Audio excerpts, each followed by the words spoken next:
Assalamualaikum warahmatullahi wabarakatuh. Fatihah ila Nabi Muhammadin sallallahu alaihi wasallam wa ala alihi washabihi wa azwajihi wa dhurriyyatihi masyariqil ardi ila magharibi fi barriha wa khususan al-qutbi rabbana wa tusamadani sayyidina Syahidul Qadir Jailani radhiyallahu anhu sahabil hasanali asyhadu wa syukrani wa summa ila hamdi syahikil summa ila hadrati Imam Ghazali wa summa ila hadrati As-Sulani wa summa ila hadrati Kinawi al-Mandani summa ila hadrati Abdul Karim al-Yani subhanahu wa ta'ala. Al-Fatihah. A'udzu billahi minasy syaithanir rajim. Bismillahirrahmanirrahim. Alhamdulillahirabbil alamin. Arrahmanirrahim. Maliki yaumiddin. Iyyaka na'budu wa iyyaka nasta'in. Shiratal mustaqim. Shiratal ladzina an'amta 'alaihim ghairil maghdubi 'alaihim waladdallin. Bismillahirrahmanirrahim. Alhamdulillahirabbil alamin. Assalatu wassalamu ala asyrafil anbiya'i wal mursalin sayyidina wa maulana Muhammadin wa ala alihi washabbihi ajma'in. Qala al-mu'allif rahimahullahu ta'ala wa nafa'ana bihi wa bi'ulumi asrari fid darin amin. Subhanaka la ilma lana illa ma 'allamtana innaka antal alimul hakim. Rabbi shrah li sadri wa yassir li amri wahlul 'uqdatam min lisani yafqahu qawli. Ya Fattah ya Alim ya Fattah ya Alim iftah alaina fathan qariba. Alhamdulillah, malam hari ini kita kembali bertemu dalam kajian tasawuf tiap malam Ahad. Mudah-mudahan kehadiran kita malam hari ini dicatat Allah Subhanahu wa taala sebagai amal yang diterima. Amin ya rabbal alamin. Alhamdulillah, malam hari ini juga kita memasuki hari ke-5. Selasa, Rabu, Kamis, Jumat, Sabtu. Malam ke-6 atau hari ke-6 dari bulan yang suci, bulan yang dimuliakan oleh Allah, yaitu bulan Dzulhijjah. Kita doakan mudah-mudahan jamaah haji dari seluruh dunia semuanya dikasih kesehatan yang sempurna, utamanya jemaah haji dari Indonesia, jemaah haji dari Jawa Timur, Pasuruan, wabil khusus jemaah haji di sekitar rumah kita, baik saudara tetangga. Mudah-mudahan pulangnya sehat, berangkatnya sehat, pulangnya juga sehat. Bismillahirrahmanirrahim. Bismillahirrahmanirrahim. Wa tusannu 'inda ibtida'i kulli umurin ghairi muhtaqaratin muhakkiratin. Meneruskan kajian kita di bulan yang lalu, disunahkan membaca Bismillahirrahmanirrahim setiap memulai sesuatu selain sesuatu yang dianggap hina. Kalau meninggalkan bismillah di awalnya, boleh dibaca di tengah-tengahnya. Tetapi kalau pekerjaannya sudah selesai, bismillahnya jangan dibaca, karena pekerjaannya sudah selesai. Alhamdulillahi fi kulli hinin. Segala puji bagi Allah Subhanahu wa ta'ala fi kulli hinin, di setiap zaman. Alhamdu ini adalah kalimah pujian bagi Allah yang secara khusus kalau ditinjau dari segi bahasa ada lafaz alhamdu. Alif lamnya kalau tinjauan ilmu nahwunya ini berfungsi menghilangkan segala sesuatu selain Allah. Jadi dimaknani Jawa alhamdu utawi sekabehane puji. Jadi bermakna segala puji. Itu kata-kata segala itu diambil daripada alif lamnya itu. Jadi kalimah Arab itu Bapak, antara ada alif lamnya sama tidak itu beda. Beda arti, beda fungsi. Kalau hamdun saja ini namanya nakirah, bersifat umum. Tetapi kalau dikasih alif lam, alhamdu sudah bersifat ma'rifat khusus. Ini bedanya. Jadi memang kekayaan bahasa Arab itu tidak tertandingi gitu. Karena memang bahasa yang pertama. Sehingga setiap detail daripada kalimat Arab itu bermakna. Alhamdulillah juga begitu. Kenapa diberi makna, diberi arti segala puji? Ya karena ada alif lamnya. Kalau hamdu saja tidak. Artinya segala puji ini bagi Allah. Memangnya ada berapa puji ini? Kayaknya pernah saya terangkan. Ada 4 ya. Qadim alal qadim, qadim alal hudus, hudus alal qadim, hudus alal hudus. Ini segalanya milik Allah. Kapan kita memuji Allah? Fi kulli hinin, di setiap zaman. Qalla au katsura. Baik zamannya itu atau pendek ataupun panjang. Wa awqatin wa hiya azminatun mahdudatun. Kadang-kadang apa itu hinin dengan zaman ini disandingkan. Kalau dalam bahasa Indonesianya namanya sinonim. Artinya berdekatan. Sinonim itu ya kebalikan daripada antonim. Antonim itu lawan kata, atas bawah. Lawan kata. Tapi kalau sinonim itu dalam bahasa Arab namanya muradif. Searti. Kemudian kata hinin dan auqat ini, hinin maknanya zaman, auqat waktu. Zaman dengan waktu ini kan sebenarnya kan artinya kan itu berdekatan. Wassalatu ala rasulihi. Wassalatu segala ucapan sholawat ala rasulihi dihaturkan kepada utusan Allah yaitu Nabi Muhammad sallallahu alaihi wasallam yang diutus ila kafatil khalqi, diutus bagi seluruh makhluk ini. Cuman Nabi Muhammad SAW yang diutus ke seluruh dunia. Nabi-nabi yang lain tidak. Cuman diutus kepada makhluknya, kepada kaumnya. Walaqad arsalna Nuhan ila qaumihi. Kami benar-benar mengutus Nabi Nuh kepada kaumnya. Ya kaumnya saja. Tetapi Nabi Muhammad itu diutus kepada seluruh makhluk ini. Bukan hanya manusia, bukan, tapi juga jin. Jin, manusia, nabinya juga Nabi Muhammad. Jin yang beriman ya berarti sama dengan kita yang beriman juga. Ya insya Allah masuk surga. Jin yang tidak beriman, yang kafir dan tidak sempat masuk Islam, ya tempatnya neraka. Nah, namanya kafatil khalqi ay ala asyrafil khalqi, yang kemudian sifatnya Nabi itu asyrafil khalqi. Nabi merupakan makhluk yang paling mulia. Kenapa Nabi yang paling mulia, Bapak? Nabi itu, Nabi Muhammad SAW dipilih dari kaum yang terbaik, ras terbaik, golongan yang terbaik. Di Arab itu ada golongan yang namanya kaum Quraisy. Ini kaum mulia, kaya raya, terpandang di Arab. Nabi Quraisy.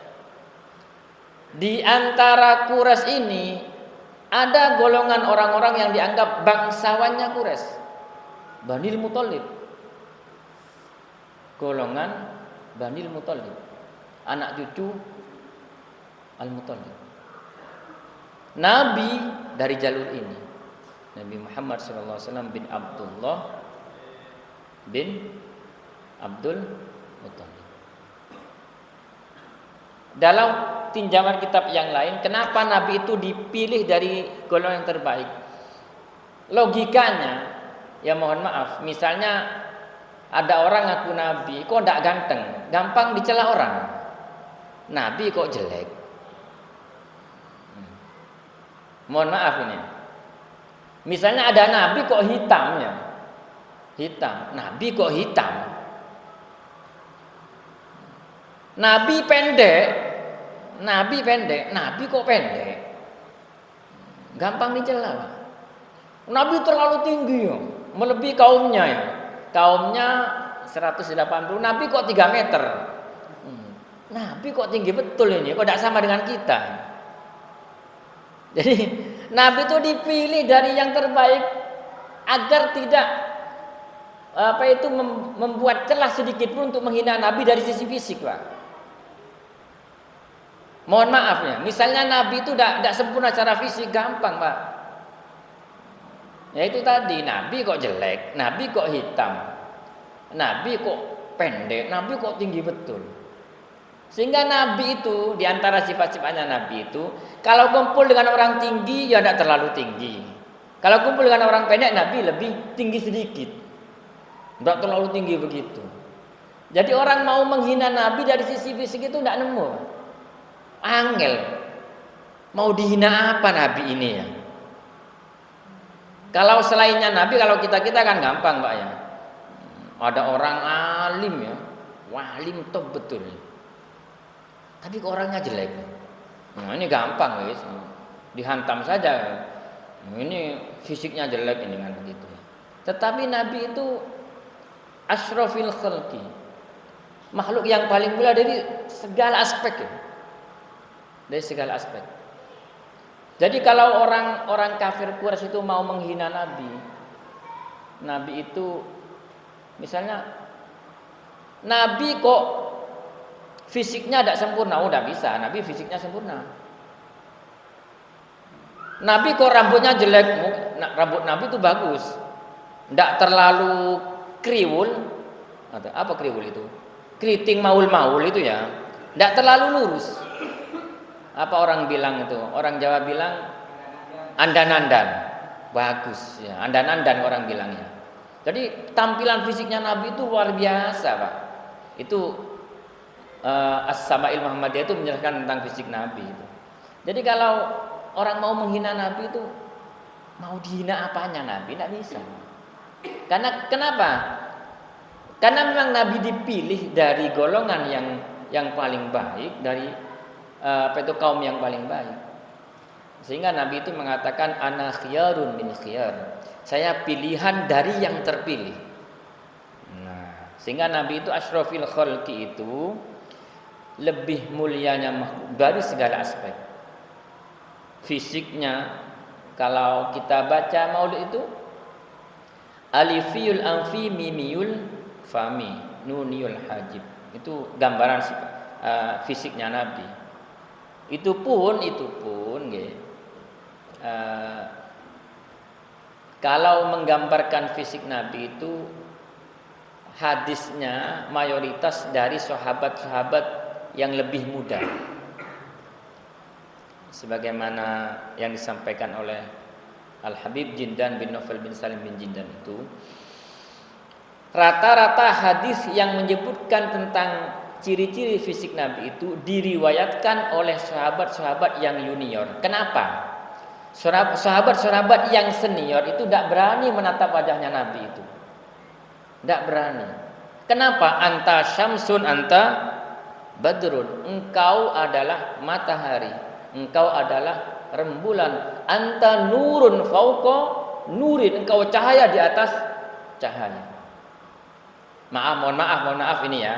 Kenapa sahabat-sahabat yang lebih junior? Yang lebih junior itu biasanya Bapak, biasanya memang akhlaknya memang sedikit lebih daripada yang senior. Itu pasti Pak ya. Orang tua dengan orang muda biasanya memang agak lebih nakal yang muda, itu manusiawi ya. Sehingga tetapi jangan mengatakan sahabat itu kurang ajar, enggak Pak. Ini hikmahnya. Kenapa ada sahabat yang agak nakal sedikit? Kalau tidak ada yang begitu, tidak ada yang bisa melihat Nabi. Sahabat-sahabat yang ini tidak berani menatap Nabi karena akhlak beliau itu tidak berani menatap wajah Nabi.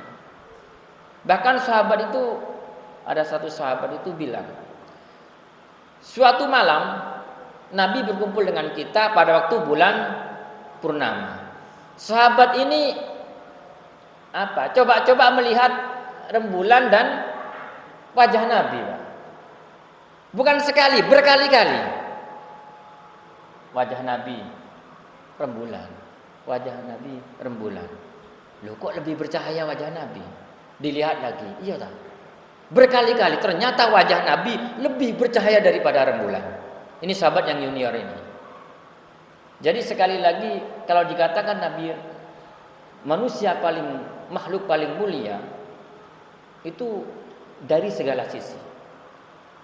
Bahkan di kitab At-Tijanut Darari itu dikatakan Nabi termasuk di antara sifat-sifatnya Rasul itu tidak memiliki al-munaffir, sesuatu sifat yang membuat orang untuk enggan mendekati Nabi.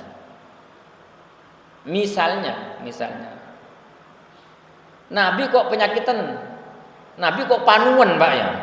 Sampai mau mendekat kan, ya kan ogah juga, Pak ya. Nah, ngoten ya. Enggak ada. Dari sempurna secara fisik, apalagi akhlaknya jangan ditanya. Oh, ini sifat-sifatnya Nabi. Bahkan kalau aulia itu ada seorang aulia pernah bermimpi Nabi, ditanyakan seperti apa, Nabi tidak bisa menjelaskan. Tidak bisa menjelaskan. Pokoknya pernah bermimpi Nabi itu sesuatu yang luar biasa. Kelanjutannya, al-khalqi makhluk wa huwa kullu ma awjadahu Allah Ta'ala ala taqdirin awjabathu al-hikmah. Al-makhluk itu adalah segala sesuatu yang diciptakan oleh Allah menurut ukurannya, yang ukuran itu akan terkandung di situ hikmah. Ini yang kaitannya dengan surah di Al-Qur'an itu, Rabbana ma khalaqta hadza batina. Tidak ada sesuatu yang diciptakan oleh Allah bersifat sia-sia. Apapun. Kita nanya, hikmahnya Allah menciptakan semut itu apa? Ya kita saja nggak tahu. Jangan bilang buat apa Allah nggak semut itu. Buat apa Allah menciptakan ular itu? Bahaya ini. Gak bahaya tak ular itu ya? Ya menurut kita bahaya, Pak, ular menggigit bahaya. Tetapi Allah menciptakannya ada hikmahnya. Apa hikmahnya? Ya kita lihat dalam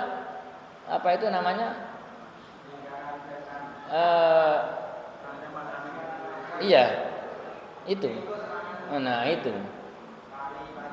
Nah, Allah menciptakan kalajengking. Oh ini lebih berbahaya lagi nih. Namanya kalajengking padang pasir bahaya, sekali menggigit 5 detik dead sudah ya. Apa hikmahnya? Pasti ada hikmahnya itu. Kita saja yang tidak tahu. Tumbuh-tumbuhan, nah ini yang paling sekarang ini yang lagi viral-viralnya sekarang ini. Ternyata tumbuh-tumbuhan yang ada di sekitar kita, yang kata kita mengganggu, merusak tanaman kita, ternyata itu obat penyakit berat. Loh, ternyata ini obat yang tumbuh-tumbuhan yang ada di depan rumah saya ini ya. Ternyata ini obatnya paru-paru ini ya. Baru tahu kan?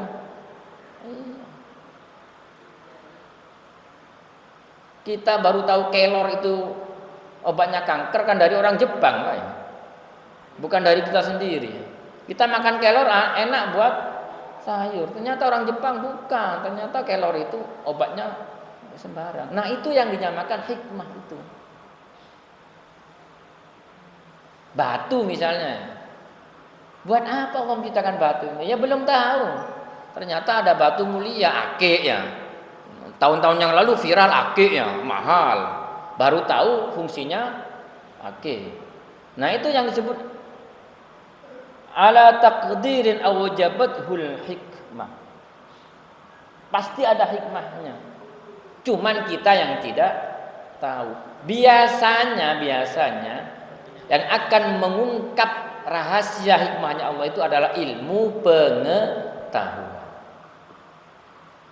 Makanya Pak, Kalau orang mengenal Allah dari majelis taklim, dari kitab, dari Al-Quran itu sudah biasa, Pak.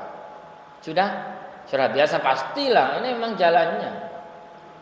Tetapi yang paling hebat itu ada orang mengenal Allah dari matematika, dari IPA, dari sains, dari kimia, dari biologi. Bisa, sangat bisa sekali.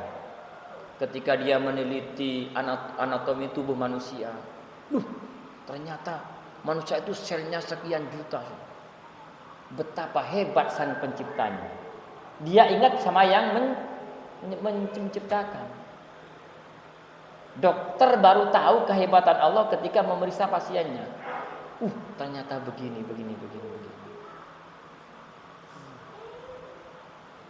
Orang mengenal Allah melalui penciptaannya.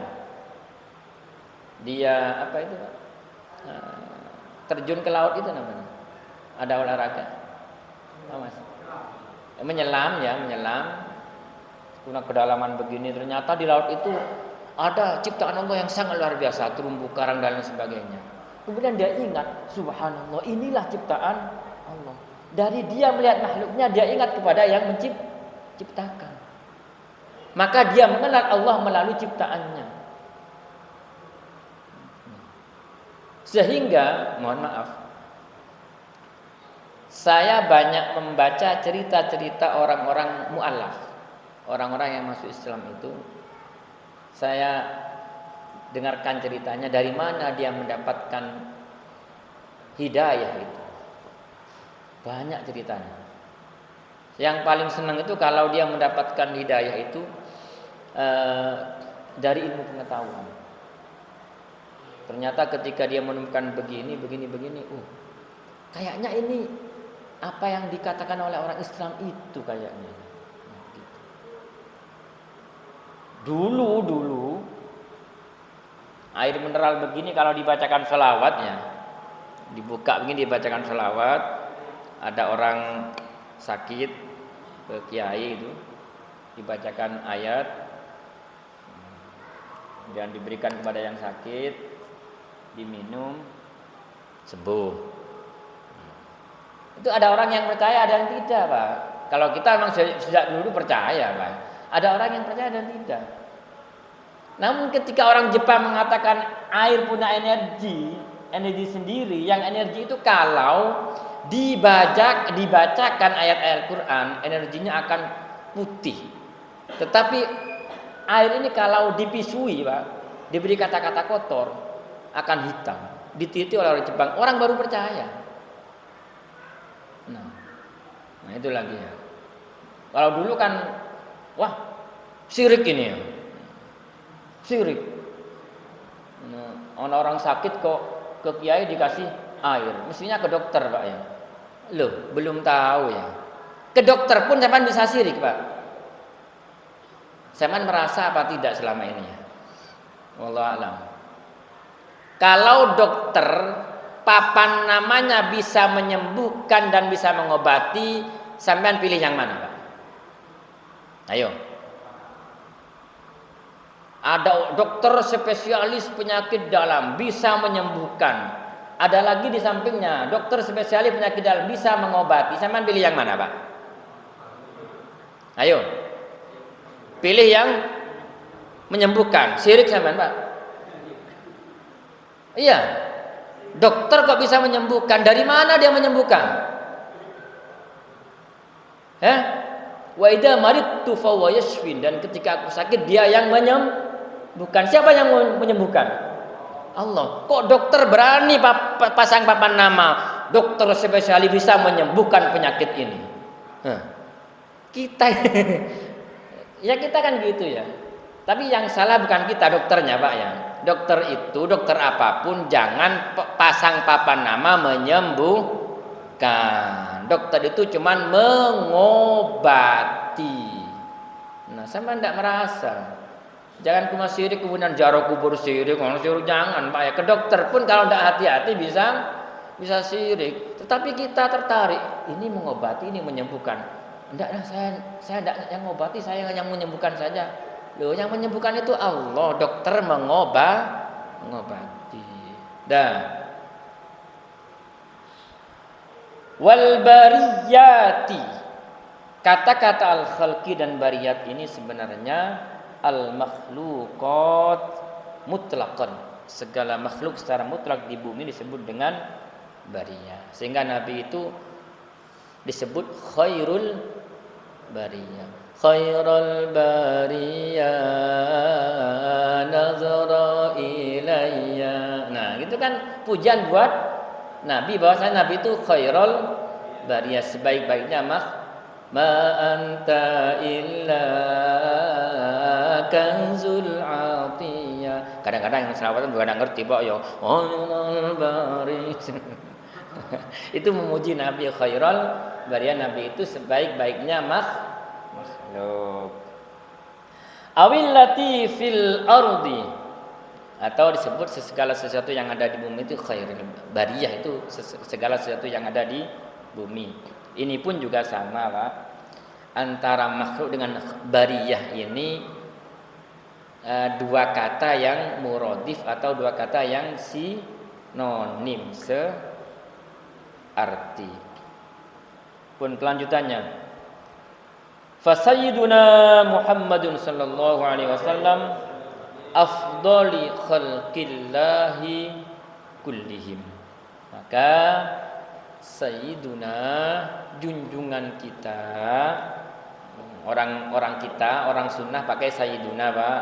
Kalau yang lain tidak mau sayyiduna ya silahkan. Kalau sayyiduna tidak mau. Tetapi kalau junjungan kita Nabi besar Muhammad SAW mau ya.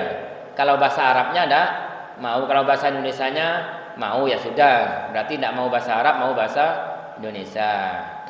Kalau singkongnya tidak mau. Kalau jemblemnya mau ya. Kalau singkong mentah itu kan singkong masih banyak. Kalau sudah ditumbuk, dikasih gula dalamnya, digoreng, apa ini? Bukan singkong, bukan jemblem. Ah mau saya, karena ini bukan singkong ya sudah dimakan aja ya. Nggak tahu kalau jemblem itu asalnya dari singkong ya sudah Pak. Pokoknya dia mau jemblemnya ya. Jangan mau gorengannya ya. Gorengannya wajan nanti ya. Bon. Hadhihi al-mustahdaratu fi dhihni. Kitab yang kita baca malam hari ini, kitab yang berisi tentang nasihat-nasihat alal istidad yaumil ma'ad, nasihat untuk persiapan kita kembali kepada Allah Subhanahu wa taala. Ai alat ta'ahhubi li ajli waqtir ruju'i ila Allah taala, yaitu bekal-bekal yang akan kita bawa ketika kita kembali kepada Allah Subhanahu wa taala. Ada pertanyaan beberapa minggu yang lalu di teman-teman itu, ilmu dengan amal itu lebih utama mana? Tidak ada yang lebih utama, sama-sama pentingnya, sama-sama utamanya. Ilmu dan amal itu dua sisi mata uang yang tidak bisa dipisahkan. Kenapa amal harus berilmu? Bayangkan kalau setiap amal kita tidak ada ilmunya. Imam Ghazali mengatakan wa kullu man bi ghairi ilmin ya'malu a'maluhu mardudatun la tuqbalu. Setiap orang yang beramal tanpa ilmu, amalnya mardudatun la tuqbalu, tertolak, tidak diterima. Contohnya ya, contoh kecil saja. Kita mau wudhu tidak punya ilmu, diterima apa enggak wudhunya? Jelas tidak diterima.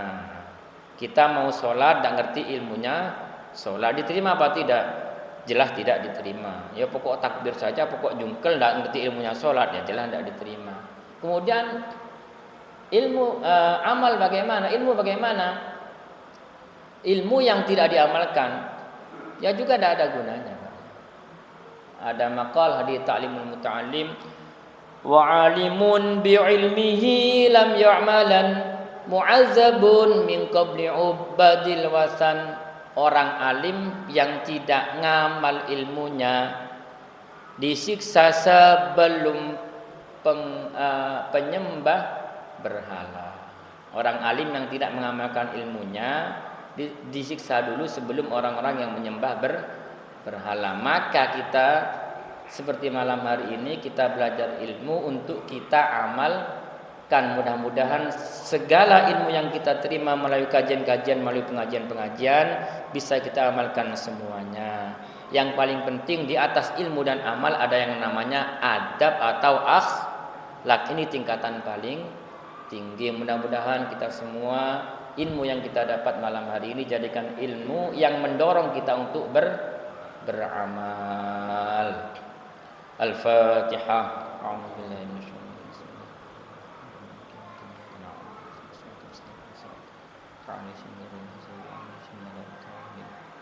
Yang terakhir mungkin hari raya Idul Adha jatuh pada hari Kamis ya.